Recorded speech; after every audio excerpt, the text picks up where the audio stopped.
The Seattle Seahawks are facing some huge decisions, as a fan favorite player has just been poached by another team, giving Seattle now only 5 days to decide whether to match or lose him for nothing. At the same time, the Seahawks have just exercised fifth-year options for two of the most important players on the roster and for the team moving forward. We're going to be breaking that all down here today. What is up, 12's Nations? Kyle Guerrero here, your host of Seahawks Digest, where we bring you everything Seattle Seahawks news-related, rumor-related, and report-related as it is happening in real time. And what started off as a very slow week for the Seahawks, being only really depth pieces getting moved, it has slowly started to heat up, and we have some drama because the Jacksonville Jaguars have just poached one of our fan favorite wide receivers, offering him a bigger contract than we had given him initially. He is a restricted free agent, so Seattle have 5 days to decide whether to match that offer from the Jaguars or lose this player for nothing. At the same time, two of our star players, we have just extended their fifth-year options, so they're going to be sticking around as we try to get them new deals. We're going to be breaking that all down here today. But before we do, we are at 843 subscribers, only 57 away from 900. So if you want to stay up to date with all the latest Seattle Seahawks content, which you do because that is why you are watching, please hit that subscribe button down below. It really helps us grow this channel, and it is free, so let's dive right in. The Jacksonville Jaguars are signing Seahawks restricted free agent wide receiver Jake Bobo to an offer sheet. Seattle has 5 days to decide whether or not to match this offer. Bobo has 36 catches in his first 3 NFL seasons, including a 17-yard TD in the NFC Championship game just this season. He's also been a key member of their special teams unit and their best blocking wide receiver. And maybe some of you guys are newer Seahawks fans and not familiar with who the man, the myth, the legend, Jake Bobo is.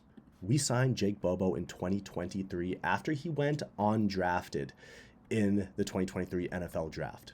Since then, his numbers might not scream out to you amazing star wide receiver, which he is not, but he is one of the best depth wide receivers in the entire league, and he is a guy who always has great hands, and he's someone who makes a play when we need it the most. Talking about that third down in the NFC divisional round against the 49ers where he picked up a 15-yard gain. He had that touchdown in the NFC Championship, and I think he was playing with a broken hand at that time. He's just been a depth piece that has always been so great for us. And we love Bobo. He is a fan favorite from everybody, and he is probably your wife's favorite Seahawk, let's be honest.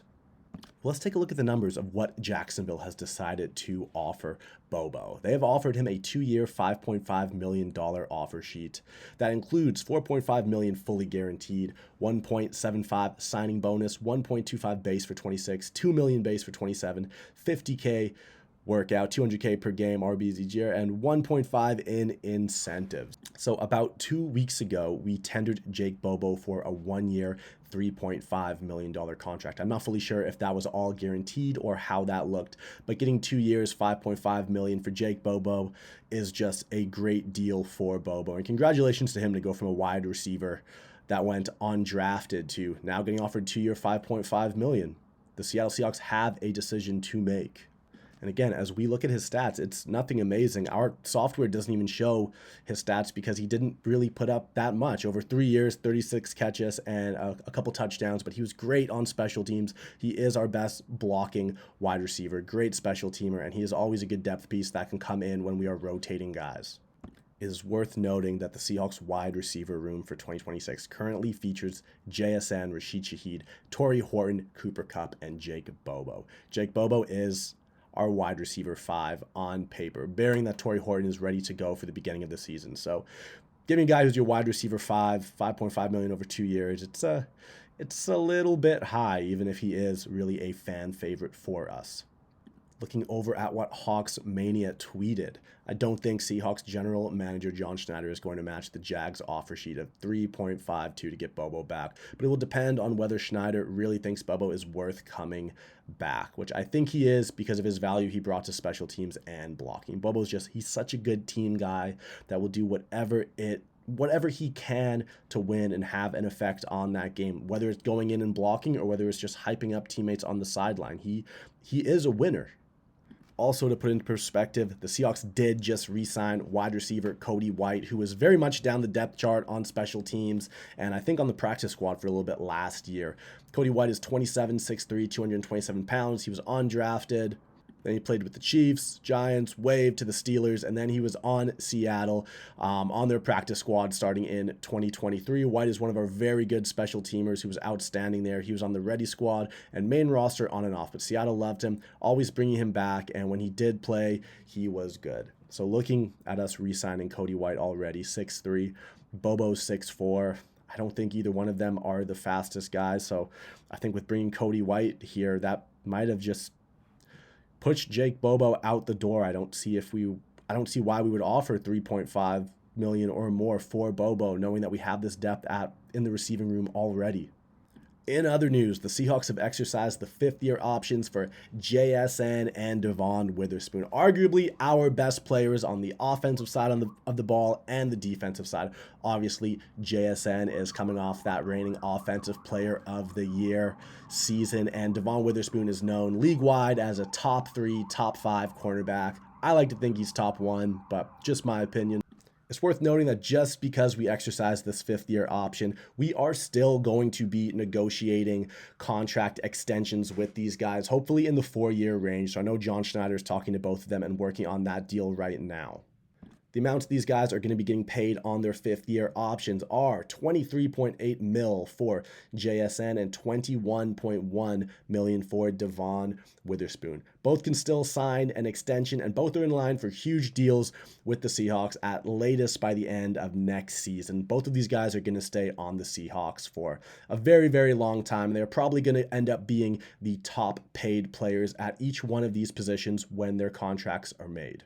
Now, to get an idea of what these contracts will look like, let's look at the top wide receiver contracts around the league right now, with number 1 being Jamar Chase at $40 million per year. It was a 4-year deal, so he's getting about $160 million on that full deal. And JSN has already come out about a month ago saying that he thinks he deserves to be the top paid guy in the league, which, you know, no lies have been seen there. It's debatable on whether he will end up being the top paid guy or if John Schneider will try to reduce that by a little bit just to keep some money left over for other deals, and if JSN is okay with that. But we shall see. But as of right now, we need to expect that JSN contract coming in around $41 million per year. Looking at the top cornerbacks around the league when we're thinking about Devon Witherspoon's future contract, Trent McDuffie just got traded from the Kansas City Chiefs over to our rivals in Los Angeles, those Rams, those ugly, sucky Rams. And Trent McDuffie is getting $31 million per year. So that is the number we are going to be on the lookout for Devon Witherspoon. We don't know exactly when these contracts are going to get done. The Seahawks do have until the end of next season to get these done. But of course, these players are going to want to get these deals done a lot quicker in case they get injured, in case of whatever. I hope it doesn't lead to a holdout situation for either one of them. But again, hopefully we can get these deals done as soon as possible, because the sooner these deals get done, the cheaper they will be. If we wait, then Christian Gonzalez is going to get extended. Maybe George Pickens will get extended for the max. And then that's just going to drive up the costs of JSN and Devon Witherspoon. So let's get those deals done as soon as possible. Let's step in now to the 12s verdict, but we want to hear from you guys down in the comments section. So should the Seahawks match the Jacksonville Jaguars' offer to retain Jake Bobo? Drop that green emoji and a yes if you think so. Drop the blue emoji and a no if you think that. I like to respond to every single comment that is left on these videos down below and debate back and forth with you guys. Honestly, heart tells me yes. Heart tells me we want Bobo back. He's a homegrown player that we signed undrafted, and he is just a winner and such a great team guy. But for the amount of money and where he is in the depth chart, I think no. I think we're going to let him go and maybe let Cody White step into that position, as we just have so much depth already. That's going to do it for this episode of Seahawks Digest. If you enjoyed this content, please hit that subscribe button. I know I said at the beginning of the video, but I'm saying again, we were only 55 subscribers away from hitting 900. So please help us hit that goal. And until next time, go Hawks.